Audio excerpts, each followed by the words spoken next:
afternoon, ladies and gentlemen. Good afternoon. Thank you. We've had a little bit of a hectic day, so we're going to jump right into what we're doing today.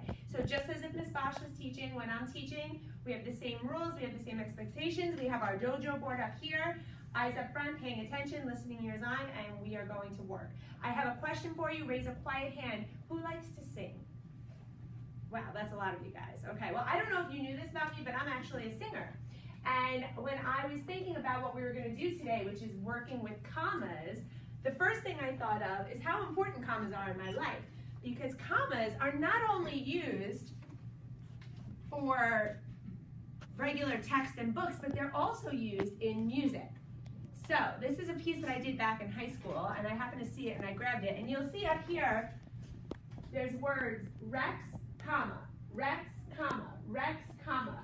And it goes all the way through Majestatis, comma. Now, can you take a wild guess as a singer what you do when you see a comma in music? Yes. Pause. Pause. Very good. You absolutely pause. And when you're pausing as a singer, what do you think you're doing with that time? Taking a breath. Taking a breath. Absolutely. So when we are working with commas, we're going to go Rex, Rex. So it's putting a little emphasis on the word, and it gives you a chance to breathe. So that's really important. So we have music where we can use commas, and then I was thinking about poetry. I was talking to one of the fourth graders yesterday about the road not taken, because when we were back in the field, in the PE field, there's a road that goes like this. So I was thinking, has anyone heard of The Road Not Taken by Robert Frost? Perfect, very good. So if I were to read The Road Not Taken without any commas, it would sound a little something like this. Two roads diverged in a yellow wood, and I sorry I could not travel both, and be one traveler long I stood, and looked down one as far as I could to where it bent in the undergrowth. But if I put commas in it, two roads diverged in a yellow wood, and sorry I could not travel both, and be one traveler, long I stood, and looked down one as far as I could to where it bent in the undergrowth. Raise a quiet hand and tell me what's different between the two ways that I've read those. You're Right. taking like pauses, like some in like the sentences. I'm taking pauses in the sentences, right? And what does that do when you take a pause in the sentence, Alfredo? Make me read a little slower. It makes me read it a little slower. Yep, absolutely. And what else? You're telling a story like a story and not like speaking really fast. It's telling a story like a story, right? It's giving emphasis on the words. It's making you understand what the poem is about. It's making you understand what it is. And then I was thinking, well, where else do I see that a lot? Where else is that important? And the next person I thought of was Dr. Seuss, because we all read tons of Dr. Seuss. And I went through around 4 different Dr. Seuss books this morning, and the one that really stuck out to me here was Oh, the Places You'll Go, which you'll definitely get as a graduation gift at some point in your life. So this page, I just grabbed a particular page, because almost any page in Dr. Seuss has this. You won't lag behind, because you'll have the speed. You'll pass the whole gang, and you'll soon take the lead. Wherever you fly, you'll be best of the best.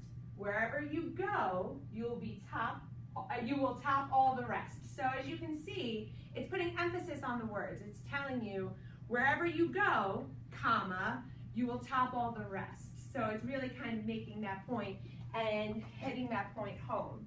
So what we're going to do today, we're going to watch a little bit of a brain pop video that's going to talk to you about punctuation. So part of it is going to be commas, and they're also going to review things that we should already know, like a period. Where do you find a period?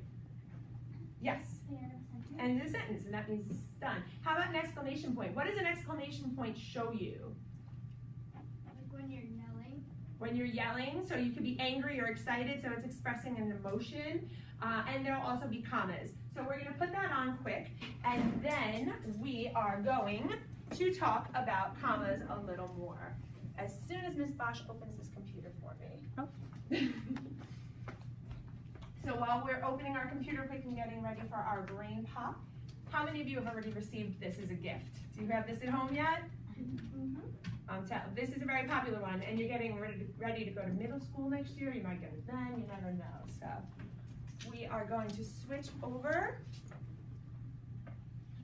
to our brain pop video. Is there something specific I have to press to go from this to this?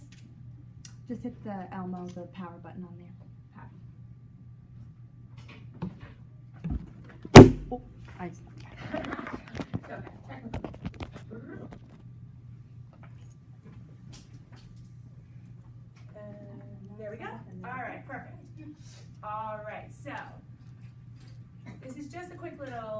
Brain Pop, I thought it was fun and it kind of tells you what to do. So let's see. Let's find some volume.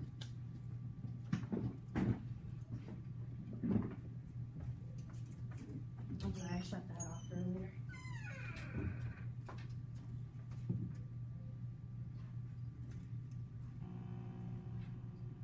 Perfect, thank you so much. All right, here we go. We're supposed to clean my room first. Can you get the lights? Dear Tim and Moby, how do I know what punctuation to use? From Scott. Punctuation can be a little tricky, but it's not that hard once you understand what all the symbols. Hold on, my friends. It disappeared, so we're gonna try it again. Dun, dun, dun. Patience is a virtue. We're supposed to clean my room first. Dear Tim and Moby, how do I know what Miss punctuation to use? Yes. From Scott. Lamar is going to be a walker today. Okay, thank you. Welcome. I promise, guys, once we get through these 2 minutes, you're gonna love them. Here we go. Punctuation can be a little tricky, but it's not that hard once you understand what all the symbols mean and what they do. Here are some of the punctuation marks we see a lot. Let's start with periods. We use periods to end declarative and imperative sentences.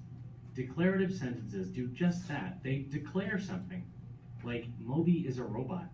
And imperative sentences request or command someone to do something. Get me my batting glove is an imperative sentence. Anyway, we can end both of these with periods. Will you get me my batting glove? That sentence is interrogative. It asks a question, so we end it with a question mark. So, what do you think?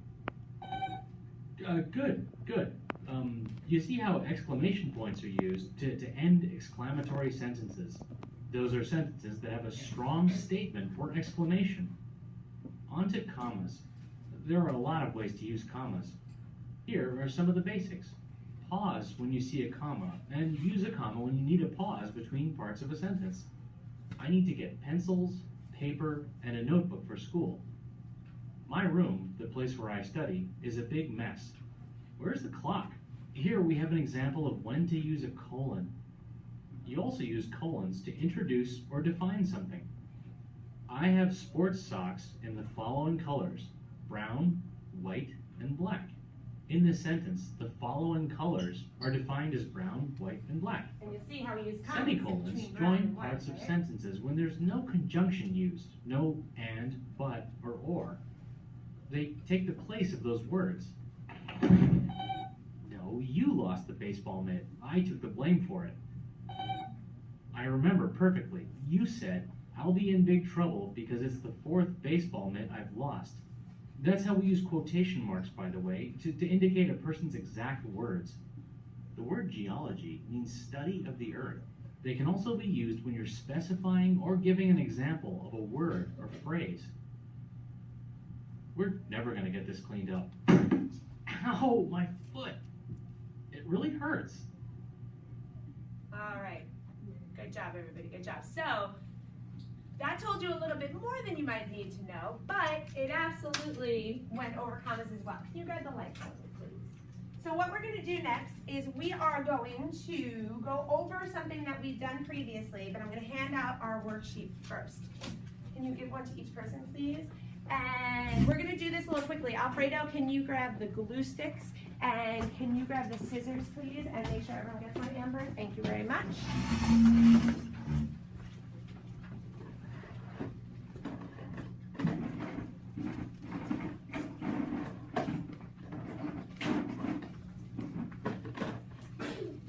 Bless you.